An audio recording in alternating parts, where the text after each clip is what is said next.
Good morning, friends. How are you all? Welcome to your Tuesday morning. My name is Binyam. You are listening to the Checkin In podcast. Glad to have you with me for another few moments this morning as we reflect together, as we focus on us and how we are shifting and changing in this ever changing world, and how to do so on purpose. One of the phrases I've loved saying recently is, how are we doing at living life on purpose? And this is what this podcast does for me. It helps me sort of recalibrate on a daily basis. Every weekday, we choose a self reflection theme, question, explore it for a wee bit, and uh, see how it integrates with the three key pillars that sustains this podcast. Those three key pillars on this podcast are awareness, of being aware of who we are and how we are changing over time. Can I tell you, friends, what a critical thing it is for us to be able to spend time becoming familiar with who we are. It's fun getting to know new people in our lives, new settings, new experiences, and yet often we forget the most important area to focus on when we are accounting for different changes, and that is in relation to what's going on internally for ourselves. We are a process and change. And what does that look like for us to be keeping tabs on how we're shifting and changing in life? Really critical. It's one of the things I want to continue doing by way of an exercise, is seeing who is Biniam, getting to know who I am myself, almost like reintroducing myself to myself on a daily basis. So exciting. Number two is the kindness thing. Kindness, because we are so gifted. Listen, we are so gifted at ripping ourselves apart by way of critique. We receive critique and uh, that kind of element where others are going to judge us, but we do so even more ruthlessly with ourselves. What does that look like for us to be aware of that and do the opposite by way of being kind? And then finally, pursuing our happiness in the midst of processing so many other necessary and integral emotions. Welcome to episode number 110 of the Checkin In podcast. Glad to have you for the little bit of time we're going to spend together today. Today, we're talking about a certain theme that I have come to really appreciate in my life, and I had to learn this over time. This theme that we're talking about today is what I call experiencing the gray zone in a black and white world. Experiencing the gray zone in a black and white world.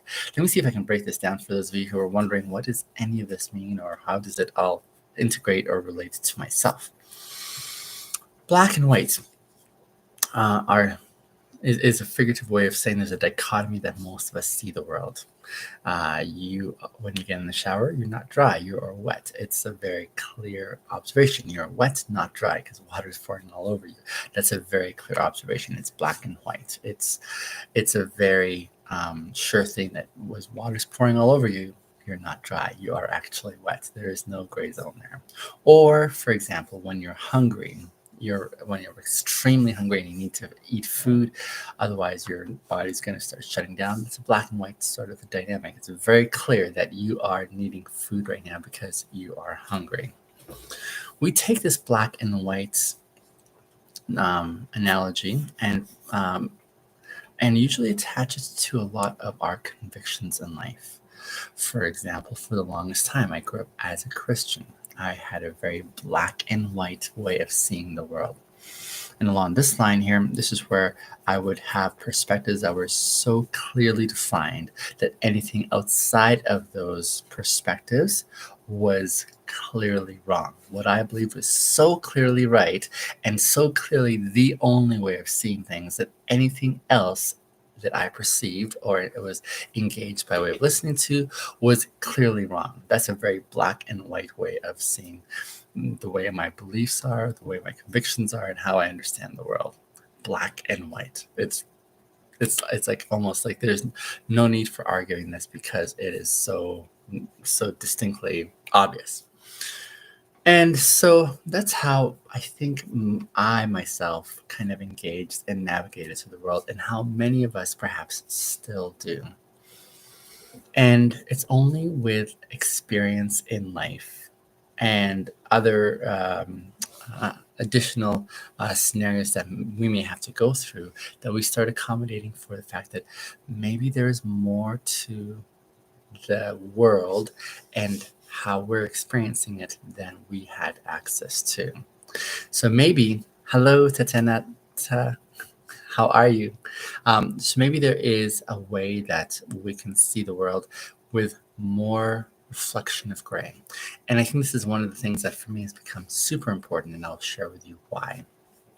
You see, beforehand, when I was in that zone of saying things are so clearly marked that there is no other way of seeing it, and anyone else who has a different perspective is obviously wrong, can come across as presumptuous. It can come across as if you have been able to understand things that others haven't and that they don't have access to, and that your perspective is higher on the hierarchy scale by way of being true, whereas others' perspectives are not as well thought through or as certain. And so this is where I think this black and white thinking can get us in trouble.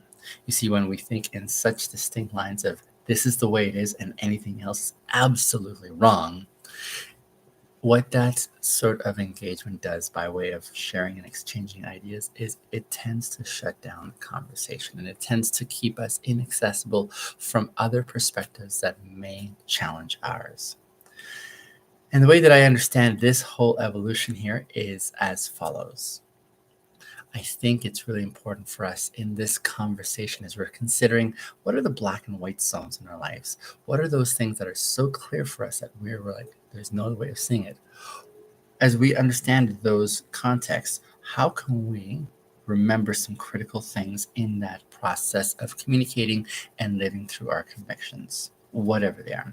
It can be religious, it can be economical, it can be business, it could be philosophical, whatever those things are that are so starkly clear for us. How can we communicate them from a vantage point that still helps us address where we're coming from? And at the very heart of it, I would say for every single one of us listening here, for every single one of us, a really helpful starting place would be remembering who you are, being aware of who you are. Being aware of who you are is a really critical starting place in my perspective, because as you are aware of who you are going forward and how you're engaging in this world here, the critical component there becomes how can you see your similarity with others? What are some things that you can relate to those that you're interacting with in your world, whereby you see your commonness? Why do I suggest that's a really important place to start? Seeing your commonness with those that you're interacting with helps you to remember what your clear black and whites are, not what your perceived black and whites are. See, your perceived black and whites are what you're believing and saying, this is the way it is. But even more true than those perspectives is your reference point as a fellow human being to those that you're interacting with. And what I mean is this. Here are some simple answers I think that we can say are really clear and black and white, because every single one of us has experienced these. As human beings, there is no one who has lived a perfect life. There's no one who's been born with a comprehensive understanding and knowledge of this world. There's no one in this world who has been born that can have that perspective that as soon as they were born, they were independent, right? From the very get go, every single one of us, Joey says, I was one of those. Joey, I can't relate with you in this podcast obviously isn't going to serve you very well then, because you know everything in a way that I probably couldn't share with you. But I think there's a tongue in cheek in what you're saying, Joey. But here's the thing. Every single one of us was born into a dependent context. I'm just kidding. Go on. I'm listening. Right on. Yeah, every one of us was born with this context where there were limitations, some significant limitations. When we were born, it took us time to learn how to interact with others socially. It took us time to learn how to um, uh, gain some skills for life. It took us some significant investment from others in life, not only from our parents, but our siblings had part of that influence in our lives. Our friends in school had that influence. Our society, the media, like there's so many things that continued to make their investments in how you saw the world from a certain vantage point in which you find compelling. And all that investment helps remind me that I myself and you, my dear listeners, all of us collectively are very dependent and we're a process of change over time. And as we're changing, we're learning things that actually make sense to us and things that don't make sense to us. And then, even as we grow through that season of life, we start seeing the things that we once maybe believed in maybe not being true anymore. For some of us, maybe we grew up in a certain way of seeing the world from a religious perspective, like me. And as you're going through it, you're like, okay, this is the way it is, very black and white. Here's how we understand it. But then we have some more experiences where many of us say, actually, I'm going to divert from this present course of believing into something different that I find more compelling. It might be the same thing in social context. Maybe you've always been open and trusting people, and that was a very clear black and white thing because you're in that safe space growing up until you experience heartbreak when friends, close friends, may have broken your confidence, in which you're saying, okay, now I'm shifting my perspective where I'm not going to be always so open, and now I'm going to shift to something else. That process of change is ongoing for all of us throughout our life. And hence why I have as my first pillar that we are a process of change. And how can we be aware of that change over time? Joey says your eyes really open when you meet someone from a different country or culture. So true. Isn't that amazing how that happens and how they make you see life from a different perspective? Isaac, how are you? Nice to have you joining in. So along those lines, dear friends, that's where I want to start off by challenging this commitment that many of us may live by, where it's very black and white, which does not enable us to connect with others around us and consider different vantage points of seeing the world and how perhaps our way of seeing the world isn't quite so comprehensive because we don't have access to that in reality as human beings. As human beings, for us, our experience collectively has been one of change. And change does not bode well for those who have a very clear black and white thinking. Think of how black and white thinking has affected our history from those in the Holocaust who were perpetrators of genocide on a mass scale because they had a very black and white idea of what it meant to be human and not human, and how that carried on even in the civil war in the U.S., where they were trying to figure out if blacks can be considered as human. Consider how that conversation even changes to the way that homosexuality is a lot more common now and accepted, whereas once upon a time it wasn't. There are so many things in our history as human beings, and even in our own personal histories, where change is a constant, where change is part of the lay of the land, and hence why I would say. Hello, Ollie.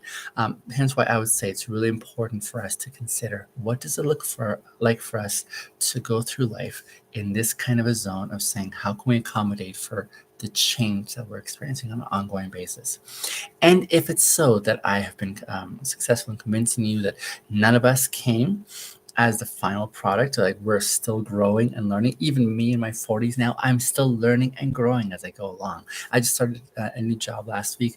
Yesterday was my first day on my own. I thought I learned what I needed to learn, but I was still learning along the way and making some mistakes. And that is what it means for us to be human, isn't it?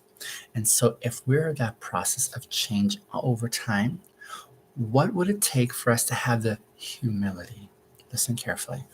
What would it look like for us to have the humility to be able to say, I don't have it all together. I don't have everything sort of like figured out. And if I don't, how can I be careful in the way I proceed forward in my experience in life to account for that which I don't know?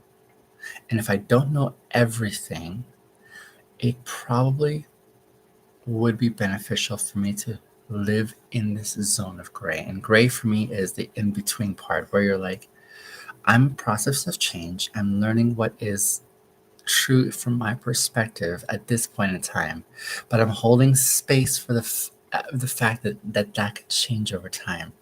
and how critical it is for us to have access to this gray zone. It is really difficult when you're young, and I know a lot of my listeners here are quite young. A lot of my listeners, especially you young guys and girls as well too, listen carefully. It is far more difficult when you are in your young years, when you're so idealistic. Joseph, good morning, my friend. It's so difficult for you in your young years to live in this gray zone because you are experiencing some pretty powerful ideas, maybe in university or school, or you're compelled by a really good speaker. And so you are being, you are clearly on that pathway to the black and white thinking. You're like, this is the way things are and how things got to be. I remember what that was like because I was definitely there once upon a time. I was in that space where it's like so clear, black and white, how the world was and how we ought to see ourselves in it. And I know how many bridges that I burned because I was so idealistic. I was so clear on what was my reality and my truth that I was willing to burn people, burn relationships, and burn my connections for the sake of perspectives that I felt were more important than those people. And here's the danger of what this black and white thinking in my perspective is it is a way of communicating to those around you that ideas that you believe in that you think are so black and white are more important than the people you're talking to. You see, the perspectives you are far higher in estimation and importance than the people that you're talking to. And I always think that's a dangerous place when we get to such a zone where we say, my ideas are far more important than this person, even though I disagree with them. What would it look like for us to be able to disagree with one another, be in that gray zone, in that space that still says, hey, I don't know if I agree with you, but I still value you as a person. I still want to make sure that that's there. Joseph says, what you've experienced sounds like what I'm handling right now. Amazing. I'm glad I'm talking about it. And Joseph, this is one of the reasons why I love sharing with you guys my perspectives or ideas. Here's the thing, as I even consider the things that I'm sharing with you, I'm only coming from a certain vantage point where I'm acknowledging that I can only see so far and no further, right? And what does that look like for me now to be able to not only make space for what I don't have access to, but to also have the humility to say, I'm not sure I know all that there is to know on this, but here's where I'm presently at. You see, that's living in the gray zone, where you're making space for other ideas that you may not resonate with, but you're saying, hey, as far as what I've been able to figure out, here's how far I've gotten so far. Really critical, not so easy to implement, especially because it takes that stock internally, that awareness to say, let me remind myself that as a fellow human being, I am just like these other people whose perspectives I may disagree with. What does that look like for me to put things in the right frame of priority? What does it look like for me to be able to see this fellow human being in front of me and say, hey, they're just like me. What does it take for me now to be able to acknowledge their existence and their perspectives, even though I don't agree with it, by way of, okay, that's where they're at and here's where I'm at. I'm going to make space and permission for them to be in that space, and I'll make space for me to be in my space, and we can still coexist. That's living in the gray zone for me.